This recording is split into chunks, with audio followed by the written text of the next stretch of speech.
मार रहा है इंडिया।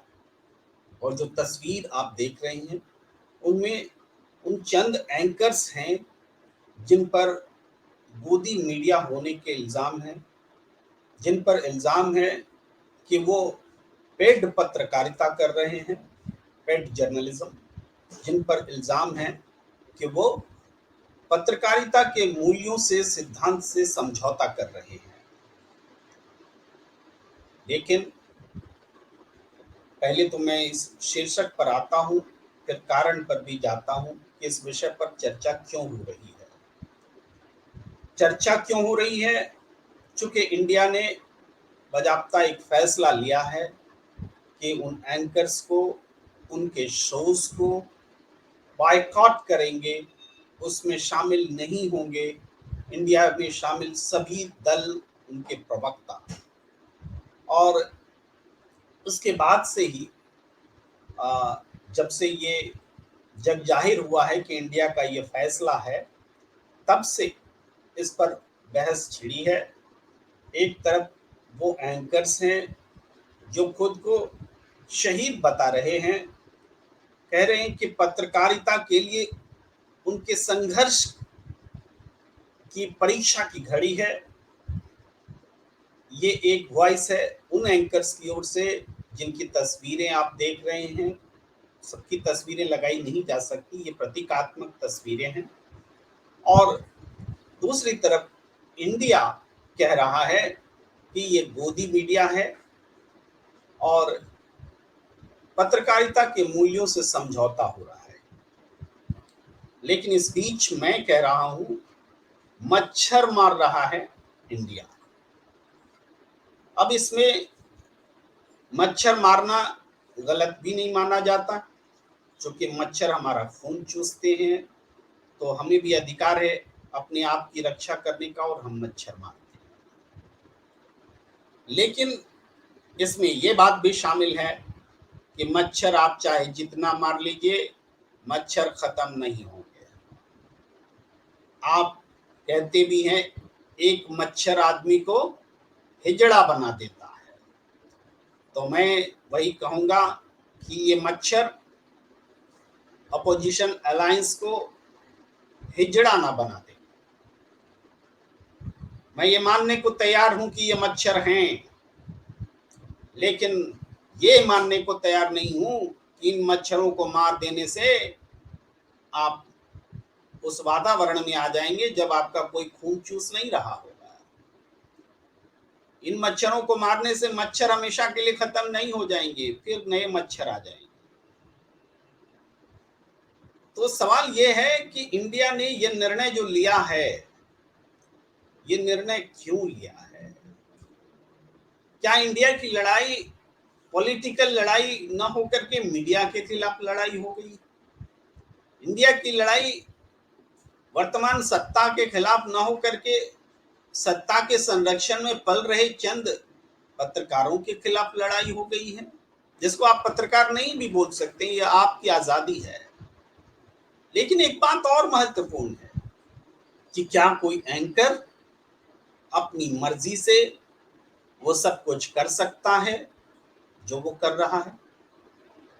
वो नफरत फैलाना, वो एक पार्टी, एक दल के पक्ष में बोलना, वो दूसरे दलों के विचारों को रौंद डालना, दूसरे दलों यानी सत्ता के खिलाफ विपक्षी दलों के नेताओं की चरित्र हत्या करना, जो पैनलिस्ट होते हैं उनमें एक हिस्से के पैनलिस्ट के स्वाभिमान को रौंदना, उनके साथ अपशब्दों का इस्तेमाल करना, और एक तरफ के पैनलिस्ट को गरिमापूर्ण तरीके से पूरा बोलने का अवसर देना, उस पर खामोश रहना, सवाल नहीं पूछना। ये जो तरीके डेवलप हुए हैं, क्या ये इन पत्रकारों के व्यक्तिगत रूप से इजाद किए हुए तरीके मात्र हैं? ये तो मैं अर्नब गोस्वामी जी के लिए मान सकता हूं कि उन्होंने इस किस्म की पत्रकारिता को व्यक्तिगत तौर पर इजाद भी किया है, लेकिन बाकी एंकर्स ने तो फॉलो किए।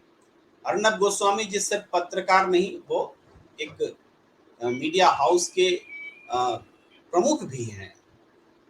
तो वो पत्रकार का निर्णय नहीं, वो मीडिया हाउस का निर्णय कहा जा सकता है। मैं किसी पत्रकार के खिलाफ बोल भी नहीं रहा हूं, बोलना भी नहीं चाहता हूं। मैं इस बात पर चर्चा कर रहा हूं कि इंडिया मच्छर मार रहा है। असली कारण वो इंडिया ढूंढ नहीं पा रहा है।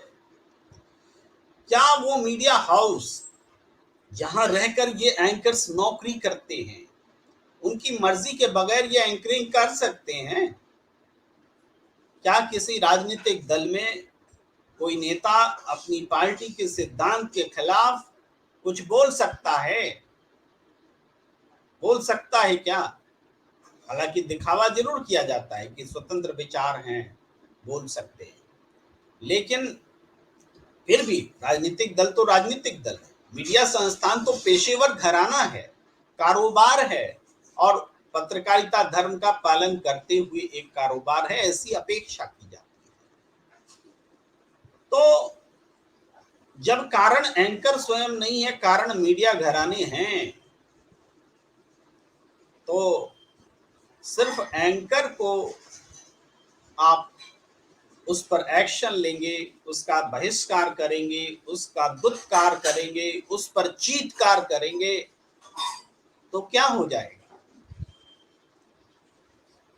अगर वास्तव में लगता है कि कुछ मीडिया घरानों ने पत्रकारिता धर्म को खत्म करने की ठान ली है, तो उसका मुकाबला करने का तरीका कुछ और होगा। राजनीतिक दल समाज को बदलते हैं, व्यवस्था को बदलते हैं, नीतियों का निर्माण करते हैं, लेकिन किसी से छुआछूत करें, ये राजनीतिक दलों का पहला धर्म नहीं हो सकता। अगर उन कारण को खत्म कर दिया जाए कि कोई मीडिया अपने हाउस में इस तरह की एक तरफा दलीलों को होने नहीं देगा, नफरत फैलाने नहीं देगा।